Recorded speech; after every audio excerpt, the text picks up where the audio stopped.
কিন্তু নবদ্বীপের গৌর ধবল পাড়ের জোর পড়েছে, রাঙা রাঙা চরণের উপরে দুলি যাচ্ছে কোচা, তাম্বুল চর্চিত সুরধ্বনি তটবাসী।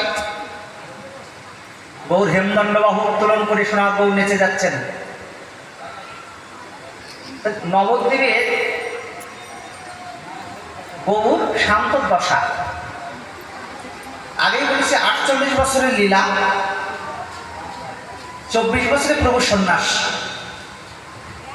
নবদ্বীপ জন্মভূমি, উড়িষ্যাটা কর্মভূমি।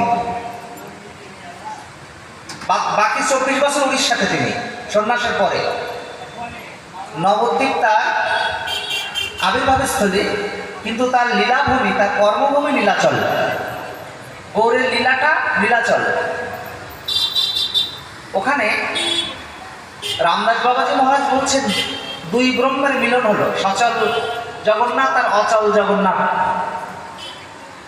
তাহলে আগে জানতে হবে গম্ভীরাটা কি। গম্ভীরা এটা বাংলা শব্দ না? এটা বাংলা শব্দ না, গম্ভীরা। তাহলে আমরা অনেকে নীলাচলে যাই, কিন্তু গম্ভীরা শব্দটা অবগত নাই। গম্ভীরা তাহলে সাধু সঙ্গে যেতে হবে, নাহলে গম্ভীরাটা জানা যাবে না।